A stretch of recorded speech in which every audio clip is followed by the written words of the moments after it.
was off. You doing this? No. I promise. I'm not in training. I don't gotta keep doing all the while. Pacing at his own pace anyway. That ain't a fast pace.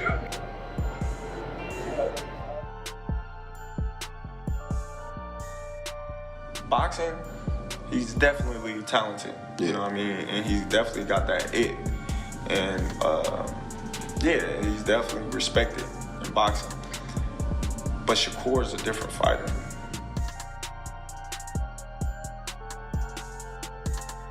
Terence Crawford walks into Shakur Stevenson's training camp and delivers sharp guidance, showing him how to use clever angles, stay composed on defense, and fire accurate counters to outsmart Teofimo Lopez and dominate each round with total confidence.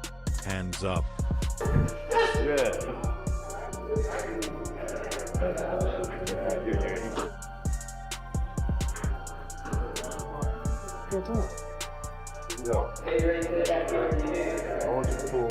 Good.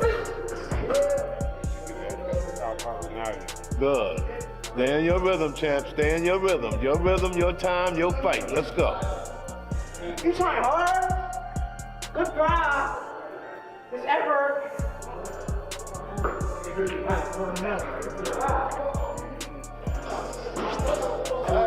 Cool. You wanna work with this nigga?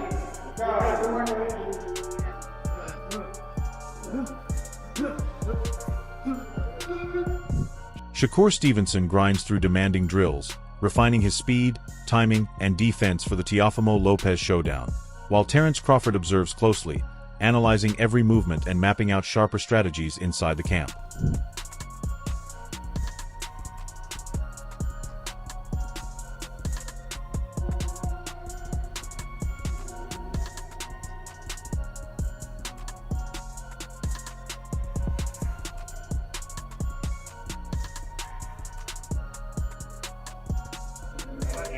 Yeah, that's the second time that happened to you. Yeah. And I ain't even touch your body. Yeah. Thank you, appreciate it. Yeah. Shakur's coach says he's afraid of no one, stepping in with any opponent who accepts the challenge and staying fully prepared to fight absolutely anyone. The best of the best of the best. That go for everybody. For everybody. That go for everybody. I don't put him at the pound for pound over everybody.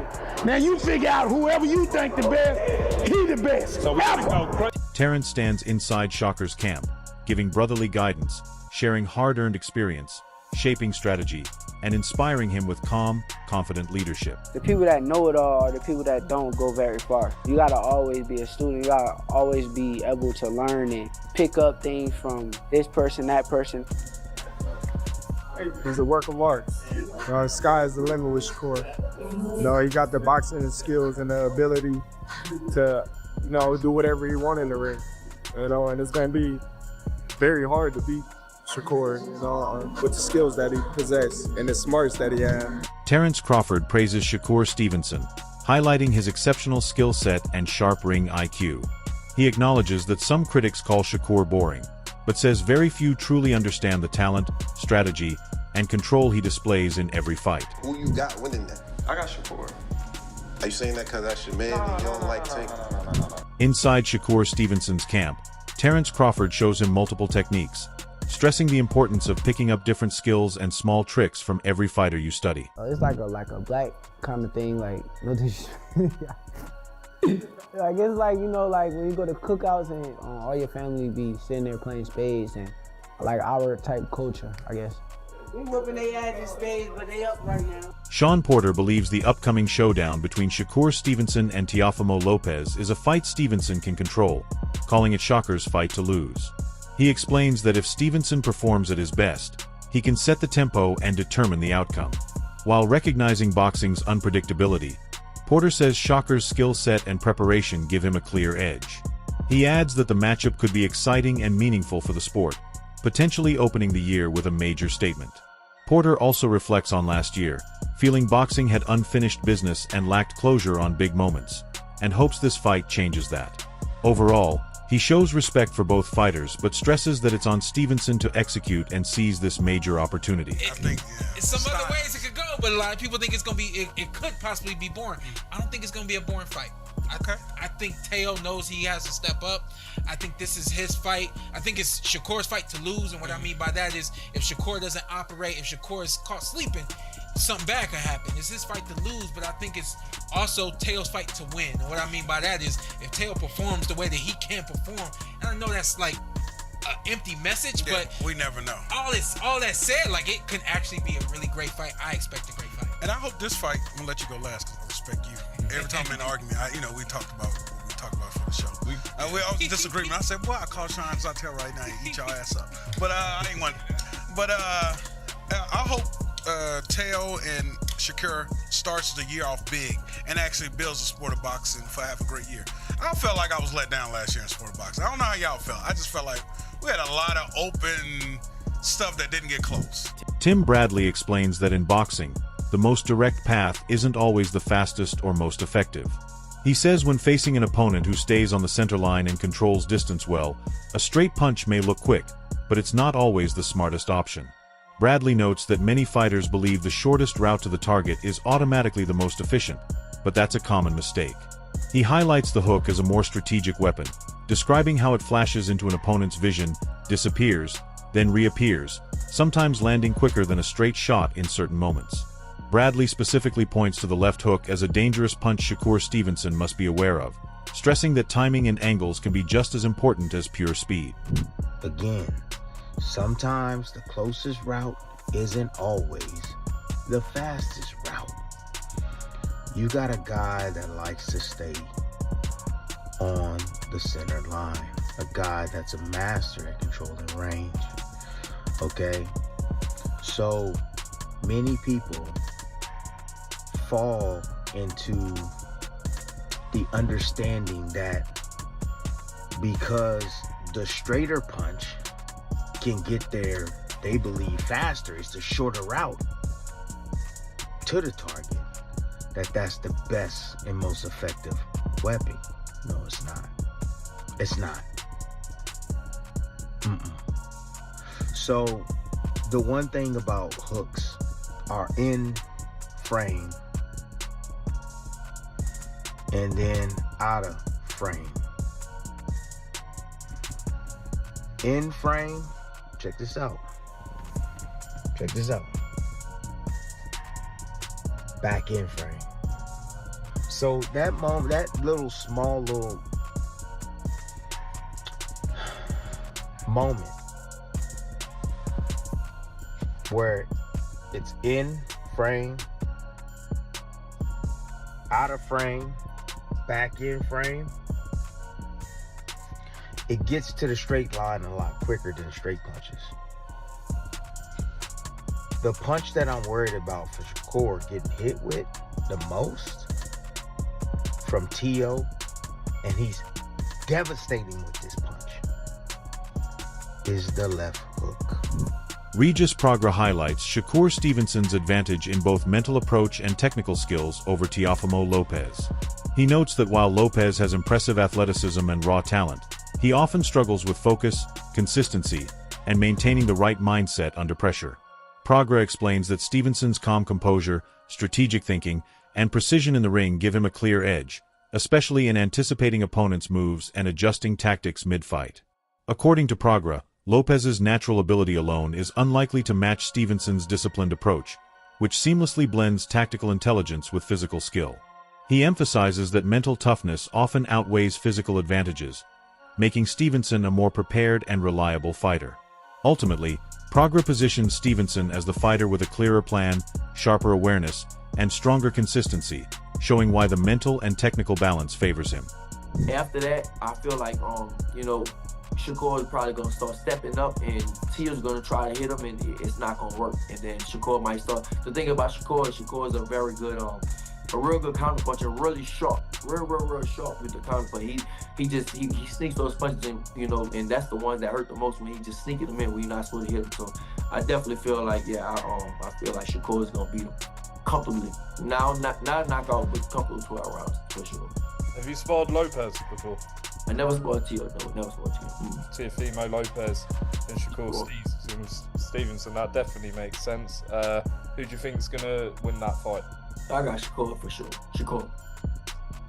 Do you think he wins this comfortably, or do you think it'll be a close fight? I think he wins it comfortably, yeah. I think he wins it comfortably. I think, you know, Shakur, I think the thing is about Teo is very good athletically, but he's weak-minded. You know, you can see in some fights he's struggling. Teo does struggle. You know, now he does come up for big fights. Lomachenko, he came up. Josh Taylor, he came up. But a lot of fights, man, he struggles. You know, he does struggle on a whole lot of fights and stuff. Like, I think he looked good. Yeah, he looked good against Barboza. But like I said, for the most part, Teo does struggle. And I think he struggles mentally with a lot of things. But I think with Shakur, I think Shakur's going to break him. I think maybe the first two or three rounds, it might be a close fight. You know, it might be close. It might be 2-1 or something like that. But then Malik Scott breaks down the potential clash between Teofimo Lopez and Shakur Stevenson, highlighting how each fighter's strengths could shape the bout. Scott notes Lopez's speed and athleticism, which make him explosive and unpredictable in the ring. However, he stresses that raw talent alone isn't enough against a technically skilled and strategic fighter like Stevenson. He explains that Stevenson's ability to read opponents, control the pace, and exploit openings could neutralize Lopez's physical advantages. Scott also emphasizes that fight intelligence, timing, and decision-making often matter more than pure athleticism. By carefully analyzing the matchup, he highlights Stevenson's edge and methodical execution, suggesting Lopez would need more than physical gifts to overcome his precise and strategic style. I don't want to say like TV friendly because it depends on, you know, which either guy, what game they come with. Concerning is Shakur going to use nothing but his legs? Is Teo going to do just enough because Shakur may offset him a bit and give him a look that he never seen before? I have Shakur winning. I think Teo, concerning explosiveness, he get it. Rapid speed, he get it. But I think when it comes to the craft and fundamentals, you have to go with Shakur. To me, he's a lot more seasoned. And plus, I just believe Teofimo, he makes mistakes to me you just can't make when you're fighting Shakur. Like what? You can't be overcommitting. You can't approach his offense range with your lead hand down, especially since Shakur is a southpaw. Because that means if you're orthodox and you're approaching Shakur with your lead hand down, you're actually closer to what? His jab hand. And we all know Shakur got one of the best jabs, especially from a southpaw standpoint. But it's going to be a good fight. The card is incredible by itself. You know what I mean? We already know how the card is. We got Keyshawn on it, Jarrell Miller on it, Shushu Carrington. Like, so, you know, it's a great card, but I'm going with Shakur for the win. Okay, with that being said, then what does Teo got to do to win? He has to get Shakur up. How would I say this? I don't want to just make it seem like come across as if Shakur is novice, but the times that Shakur is putting himself against the ropes, this is the time that Teofimo is going to have to depend on his explosiveness. He's going to have to depend on his offset lead right hands. He's going to have, but even doing that, Teo, everything with Teo comes off his front foot, his explosiveness, his speed, everything. So it's almost like whenever the times he gets Shakur up against the rope, he got to pick his shots well, but then after that, he have to be ready to defend because with Shakur, the return is always coming. So Teddy Atlas steps in to defend both Shakur Stevenson and Teofimo Lopez against the criticism they've faced in their careers. Atlas emphasizes that public perception often misses the full picture of each fighter's dedication, talent, and achievements. He explains that both have been misunderstood or unfairly judged at times, and stresses the importance of recognizing their skill, discipline, and hard work. Atlas highlights Stevenson's strategic intelligence and composure, as well as Lopez's natural athleticism and instincts, showing that both bring unique strengths to the sport. He also points out that external criticism often overlooks the complexities of a fighter's preparation, mental challenges, and in-ring decision-making.